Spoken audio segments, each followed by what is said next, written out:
내란 특검이 추경호 국민의힘 의원에 대해 계엄 해제 방해 혐의로 구속영장을 청구했습니다. 특검은 오늘 체포동의서를 법무부에 송부하기로 했는데요. 추 의원은 불체포 특권을 포기하겠다고 말했습니다. 손정혜 변호사와 함께 자세히 짚어보겠습니다. 네, 어서 어서 오십시오. 오세요. 안녕하세요. 네, 내란 특검이 추경호 전 원내대표에 대한 구속영장을 청구했는데 윤석열 전 대통령과 계엄을 공모했다 이런 의미인가요?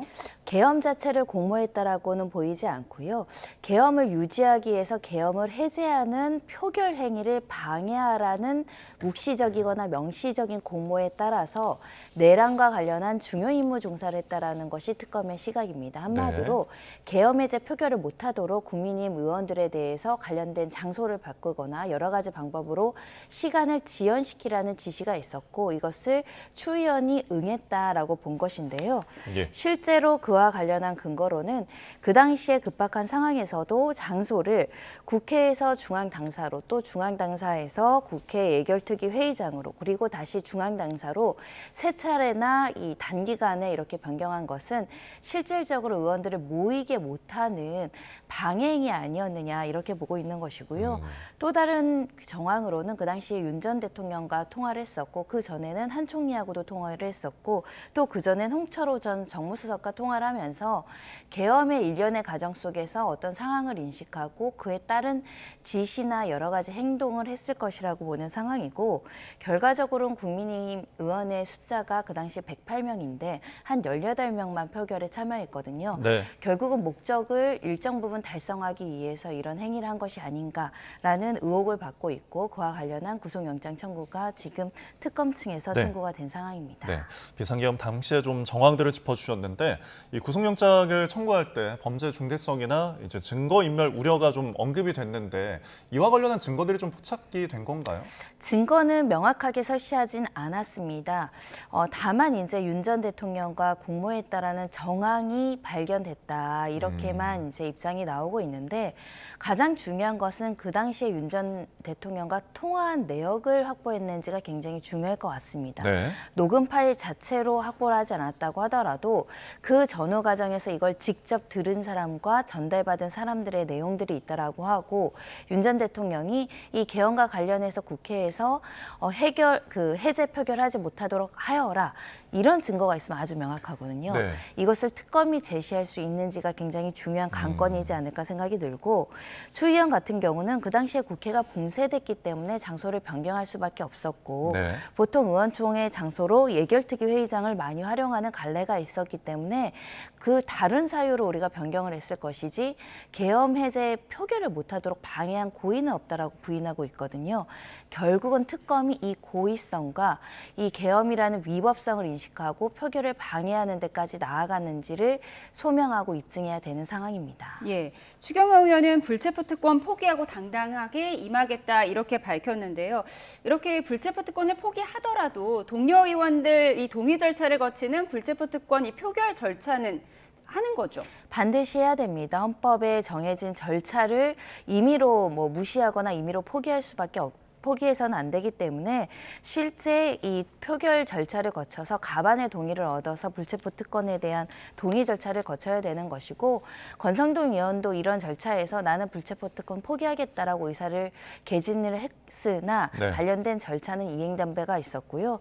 오늘 날짜로 법무부로 이제 요청서가 간다라고 하고 가장 빠른 시간 안에 24시간에서 72시간 이내로 규정되어 있거든요. 그래서 본회의에서 그 동의 절차를 거쳐야 되는 상황입니다. 만약에 이제 체포동의안이 통과가 돼서 영장 심사가 이루어지게 된다면 쟁점은 무엇이 있을까요? 가장 중요한 건 그 당시에 추 의원의 그 내심의 의사일 겁니다. 계엄이 위법하고 위헌적인 것을 알았는지 여부.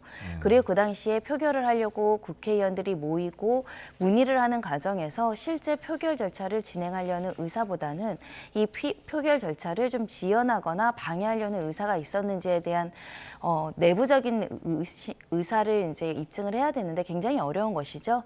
결국은 지시를 받았는지가 가장 핵심 관건이 될 것 같습니다. 그 당시에 통화 내용, 3명과 연달아 통화를 하면서 구체적으로 어떤 내용을 공유를 했고 어떤 내용을 지시를 받았고 어떤 내용에 대한 인식이 있었는지가 굉장히 중요할 것인데 그럼으로 인해서 대통령이 그 당시에 구체적으로 어떤 이야기를 했는지가 관건으로 보입니다. 예, 추경호 의원의 신병 확보 여부가 특검 수사에 큰 영향을 줄 것 같은데요. 앞으로 지켜보도록 하겠습니다. 김건희 특검 이야기해 보도록 하겠습니다. 오늘 김건희 씨의 모친과 오빠가 동시에 출석했는데요. 그 장면 보고 오시죠. 공공지구 특혜 의혹 무혐의 받으셨는데 지금 특검 수사 받으신 거 어떤 입장이세요? 네, 이배용 전 국가교육위원장 당선 카드랑 경찰 인사문건 왜 가져가셨나요? 네, 김건희 씨의 모친과 오빠가 동시에 소환이 됐는데 어떤 혐의죠? 네, 공흥지구 양평 관련한 부동산 개발 과정에서 특혜를 받았다. 그 특혜를 받는 과정에서 공범이다라고 이제 피의자 조사를 받고 있는 상황인데요. 양평 개발을 하면서 최초에는 개발 부담금이 한 17억 상당이 부과됐는데 두 차례에 걸쳐서 이의나 정정 절차를 거치면서 개발 부담금을 아예 안 받는 것으로 이제 특혜를 받은 거 아니냐. 그리고 네. 두 번째로는 이 사업 시한도 소급해서 연장하는 방안으로 이 사업상 특혜를 받았는데 이와 관련한 회사가 ESIND라는 회사인데 이 회사와 관련한 대표이사, 주요 임직원들이 이 최은순, 김건희 여사의 이제 오빠인 김진우 씨이다 보니까 그 과정에서 공모를 하거나 개입한 것이 아니냐 이런 조사를 받고 있는 것이고 실제 여기에 관여돼서 사문서 위조를 해서 이제 5명 같은 경우는 이미 기소돼서 재판을 받고 있거든요. 네. 서류를 허위로 작성을 하거나 위조해서 제출을 해서 개발 부담금을 면제받았다 이런 취지로 이미 유죄의 취지로 이제 기소가 돼서 재판을 받는 것과 관련해서 네. 공모했다, 개입했다 이런 혐의로 조사가 이루어지고 있습니다. 지금 이 혐의가 좀 여러 가지 있는 것으로 보이는데 증거인멸 또 증거은닉 혐의도 조사 예정인데 이 최은순 씨 친모의 집에서 이제 경찰 인사문건 그리고 이배용 당선 축하 카드가 좀 해당이 된다는 게 이게 어떤 의미인가요? 경찰 인사 문건 같은 경우는 이 매간 매직과 관련해서 그러니까 김건희 여사 같은 경우는 알선 수재 혐의를 받아서 구속영장 청구가 돼서 지금 구속되어 있잖아요. 예. 금품을 수수하고 어떤 사람들의 청탁을 받아주고 그 과정에서 그 기금속도 나오고 목걸이도 나오지 않았습니까? 네.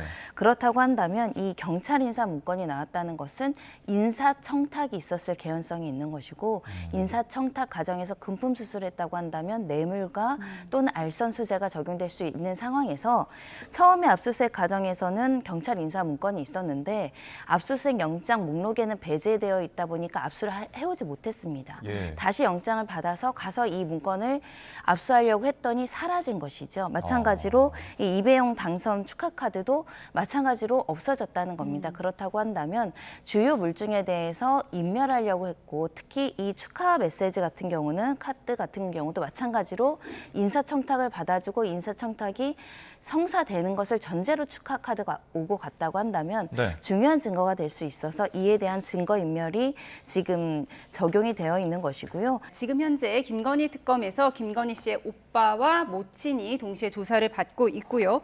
또 신수진 전 문체비서관도 피의자 신분으로 조사를 받고 있는데 종묘 차담에 관련한 거라고요. 그렇습니다. 문화재를 사적으로 유용했다라는 부분에 대한 논란 끝에 이런 수사가 진행되고 있는 것인데요. 제명은 직권남용 권리행사 방해죄입니다. 그러니까 한마디로 이런 종묘 같은 데를 들어가기 위해서는 허가 절차가 있어야 됨에도 불구하고 정당한 절차를 거치지 않고 부당한 지시를 했기 때문에 직권을 남용한 직권남용죄가 성립하는 것이고요. 직권남용죄는 공무원인 직분 있는 자가 행해야 되는 범죄다 보니까 김건희 여사나 윤 전 대통령이 시켰다고 하더라도 김건희 여사는 직권이 없기 때문에 혐의를 적용할 수 없지만 이 공무원인 직권을 가진 사람과 공모에서는 공동으로 이렇게 범행을 할 수 있거든요. 그런 예. 측면에서 실제 종묘 차담회를 가겠다, 여기를 열어라라고 지시한 사람이 누구인가, 상부에서 누가 지시했는지를 묻고자 신수진 전 문체비서관을 소환 조사하는 것으로 알려지고 있고 그 과정에서 정당한 절차를 거쳤는가, 그리고 다른 공무원들에게 의무 없는 일을 지시한 것은 아닌가가 핵심적인 조사 대상입니다. 네. 그리고 김건희 씨가 지금 어제 보석 신청을 신청을 했는데요. 이게 좀 받아들여질까요? 일단 어지럼증과 불안 증세가 극심해서 이 방어권을 제대로 보장받지 못하고 외부에서의 치료가 필요하다는 취지의 이제 보석 사유를 주장을 했는데요. 특검에서 또 즉시 이 석방해서는 안 된다. 증거인멸 가능성이 여전히 있다라고 주장을 하면서 앞으로 증인 신문들이 예정되어 있는데 주요 증인들에 대해서 접촉해서 이 증거인멸이라든가 증인을 회유할 수 있는 가능성이 여전히 열려 있다라는 의견을 제출할 것으로 예정되는 상황이고 네. 실제 이런 사안에서는 건강상의 이유로 어지럼증과 불안만으로는 보석이 허여되기는 굉장히 어려운 측면이 있을 것 같고요. 구속의 필요성이 좀 더 유지된다라고 평가할 가능성은 있지만 재판부의 판단 기다려야 될 것 같습니다. 예. 네, 그런가 하면 최근 윤 전 대통령이 재판에 계속 출석을 하고 있는데요. 어제는 충격적인 증언이 나왔습니다. 먼저 듣고 오겠습니다. 폭탄주를 막 돌리기 시작하지 않았습니까? 그죠? 술 많이 먹었죠? 그날. 뭐 거기서 무슨 뭐 시국 얘기할 그럴 상황은 아니지 않습니까? 그래 말씀하시니 네. 제가 지금까지 말을 못했던 부분을 하겠습니다. 제가 한동훈이 얘기 분명히 말씀하셨다고 아니, 말씀을 그러니까- 드렸고 한동훈이 얘기 분명히 하셨고 지금까지 제가 안 했던 말씀을 차마 그 말씀을 안 드렸는데 한동훈이하고 일부 정치인들 일부 호명하시면서 당신 앞에 잡아오라 그랬습니다. 당신이 총으로 쏴서라도 죽이겠다고 했습니다. 네, 한동훈 전 대표를 총으로 쏴서 죽이려고 했다. 윤 전 대통령이 이런 발언을 했다는 건데요. 이런 증언을 특검 수사 과정에서도 하지 않았는데 왜 어제 재판에서 이런 말을 했을까 좀 궁금해져요.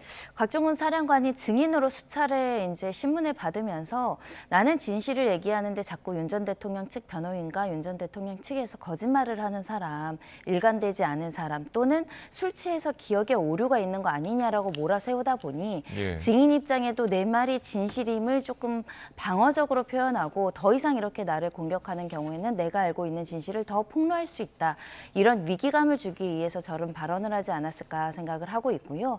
이 의원을 이제 끄집어내라. 그러니까 그 당시에 불법적으로 영장 없이 의원들에 대한 체포나 감금 지시가 있었느냐가 핵심인데 이걸 계속 잘못 기억하고 있는 거 아니냐 이런 지시를 한 거 아니지 않느냐 이런 반격을 받다 보니까 이런 이야기까지 나온 것이고 결국 곽종훈 사령관이 작심 발언을 통해서 윤 전 대통령 측에서 추가적인 또 반대 신문을 못하는 효과가 발휘했거든요. 예.